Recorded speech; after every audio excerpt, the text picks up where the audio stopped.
Hey, what's up guys, it is Saiku or Sam here and welcome back to the channel, and today I'm very excited to bring you guys a brand new commentary video where we are going to be talking about assets and the asset store. And basically there have been quite a few rumors circulating lately in the game dev community where basically the question is if you should actually purchase something through the asset store or whatever asset store you're using, like the marketplace in UE4, or if you should develop everything by yourself, including all the scripts, make the 3D models, etc. So I thought I would give my 2 cents on this topic because since I'm a game dev too, and we have quite a beautiful community here who also like game development. So let's start off with the basics. Who is it the most suitable for actually using the asset store? I believe that if you're working solo on your game, you should probably turn yourself to the asset store, because obviously if let's say you're a programmer and you're making your own indie game, right? This is your first game, you don't know modeling, you don't know 3D modeling, and you're not very comfortable using, let's say Blender as an example, for 3D modeling software. And if you don't really know how to actually make models, you obviously don't want to waste your time learning it, meanwhile still learning programming and meanwhile making your own game. Because A, it's going to take a lot of time for you to actually learn the 3D modeling software you're using, and B, you're also going to take a lot of time to implement all your skills into your game so that your 3D models can actually not be mediocre but very good. Meanwhile, you can actually turn yourself to the asset store and be like, hey, I want to purchase this asset pack that includes like around 150 models perfect for my game, right? So do you want to do that, which might be the easier way? Yes, but or else do you want to learn and implement everything you learn into your game until it actually makes a perfection in your eyes? So it's just a question of moral, I guess. Like, you have to really, it really depends on you and how you want to do it. But if you ask me, I wouldn't suggest you to listen to people if they just tell you don't use the asset store because it's being used way too much. Like, it's there to be used way too much. It's literally the point of the asset store. The point of the asset store is that if you don't find how to make an asset by your own, you're gonna purchase it. And that's a tool for you to make it easier for you to actually develop games. That's literally the reason for it. However, there are also certain criteria that you really have to think of. I don't really like calling them criteria. I would say maybe like points they would like to think of. And the first one is that you have to make sure that the assets aren't used in almost every project released.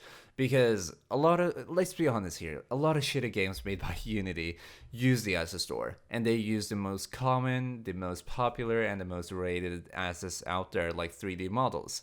Some horror models, some house models, etc. Whatever you can think of, literally. Even scripts. And you want to make sure you don't turn yourself into the assets that are mostly being used by these shitty games, because they have a reputation. They have quite a lot of game or players, but they don't have a good reputation.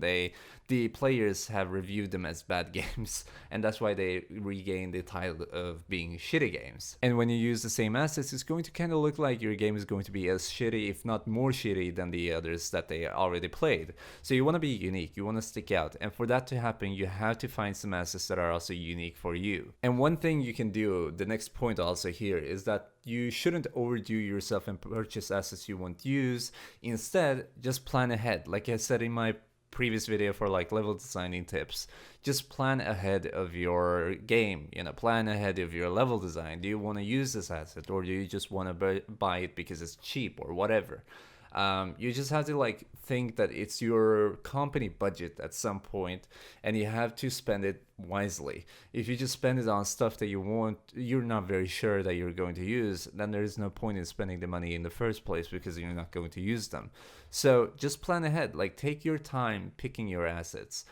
Do some research, literally. Go to their asset pages or asset store pages, open up their YouTube trailer links, they mostly have them, and compare how the models actually look inside of this scene, because these trailers usually have like a preview video.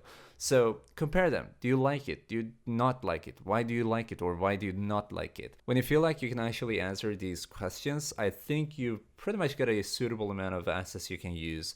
And even if you pick to actually not use the asset because you already answered the question why you don't like it or why you dislike it, you're still going to be able to be like, okay, I don't like this because of this X reason, so I'm just going to move on to this asset because I think this has what I said this doesn't have. So it's a little bit like confusing probably when I talk about this, but when you actually implement this strategy into your asset picking, it's going to be a lot more easy for you to actually work on the game in general, because you're going to have a plan and you're going to feel like you are very, very structured and that you have a very organized plan to pretty much just follow, literally. If you don't have a plan and if you don't plan ahead, you're going to waste your money onto assets you don't actually want to use, or you don't really find that suitable, but you just kind of find it suitable because they look good on the previews. So take your time and make your research, do your research, and find out if the assets are good for you. If they are not, just answer the question why you think they are not. If they are, answer the question why you think they are, so that you know why you're actually picking the asset or vice versa. Also, don't be scared of modifying the assets that you purchase so that you can make them look a little bit more unique and pleasing to your game style. If you have high quality asset packs and you want to make it look a little bit more like cartoon, find some shaders that are actually suiting with cartoon. Try those shaders and try those materials onto your models that you just purchased. Don't be scared of attempting to merge two different assets into one. Just because you purchase the assets, it doesn't mean that they're necessarily going to be perfect, ready for your game style, because the developers don't know what kind of game you're making. They just allow you to pick their asset if you want to purchase it or not. And if you purchase it and then you feel like, hey, this isn't actually really the style that I was looking for, modify it. It's literally your own asset when you purchase it. You have a copy of it. And when you modify, you will have the freedom of choosing how you want it to look. And once again, I just want to pinpoint this because it's very important. A lot of people, when they purchase assets, they're like, okay, so this asset looks like it's cartoon, so it's definitely going to work for my game, even though it doesn't work the way out. So if you purchase a cartoon asset because you're making a cartoon game, which makes sense, obviously, I buy that, it doesn't necessarily mean that it's going to look perfect for your game. It's not made for your game. It's made for cartoon games. If you feel like it's, after you purchase it, you're like, okay, so the style isn't really the whatever I expected, instead of trying to return the project or return the asset or like pick another one, try modifying it. Try different shaders. Try creating your own shaders. Try materializing.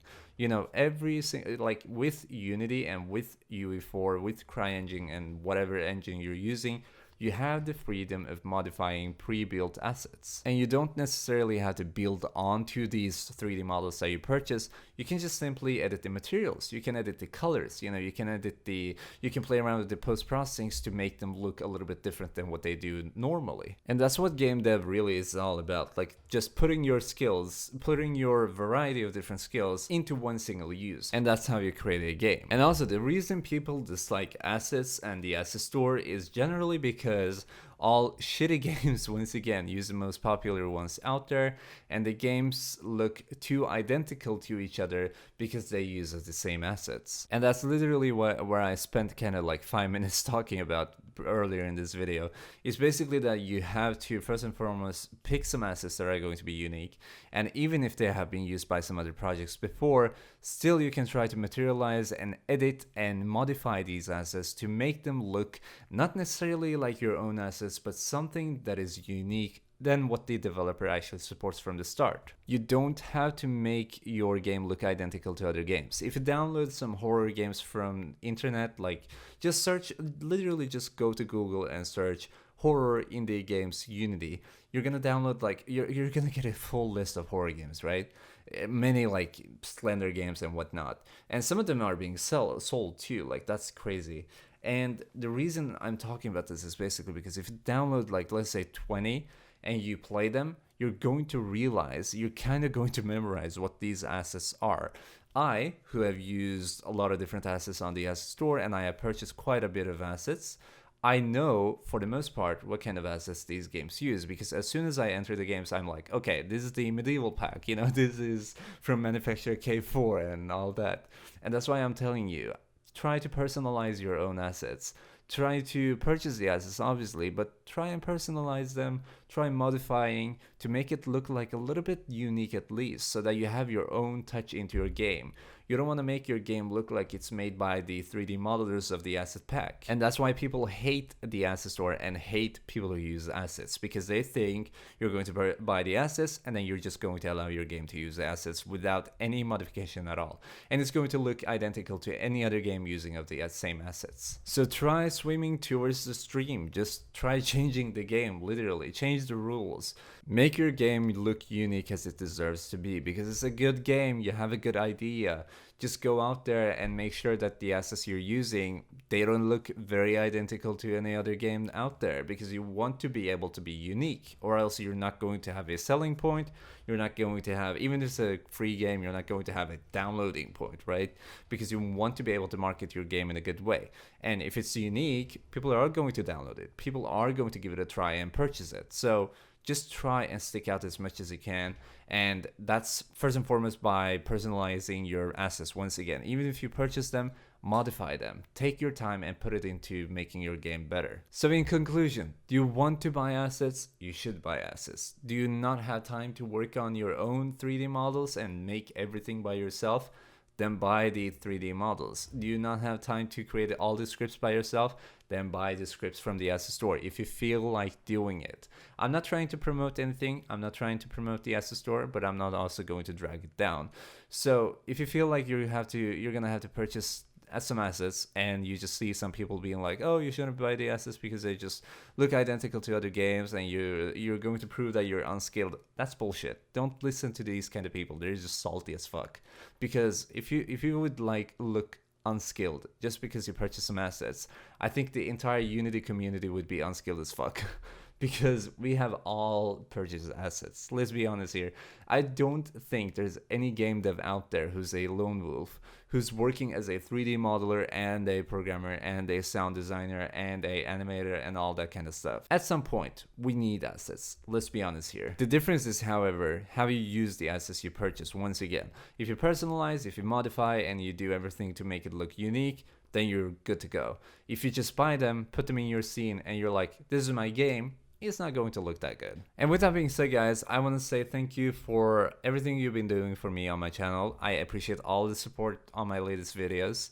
And my channel in general is been growing so fast now. It's I'm like an oldie who's like, they're growing so fast, like about his children.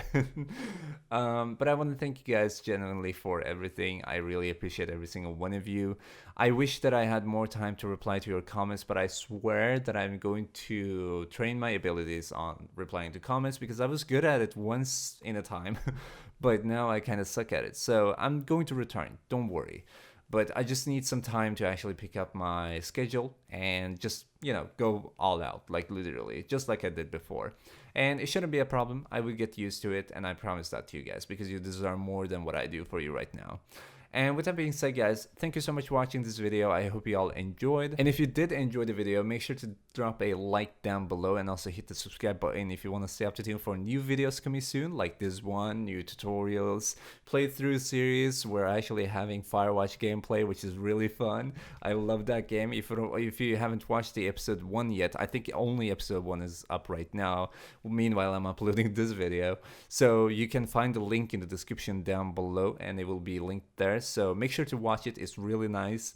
And also let me know if you have any future episodes like in your mind, if you would like to see a specific tutorial of me, a commentary video like this one. If you want me to cover up a topic that's heat right now, just drop a comment down below. I'm always responsive. And with that being said, once again, thank you so much for watching, and I will catch you in the comments. See you guys. Peace out. Bye bye. And we're down.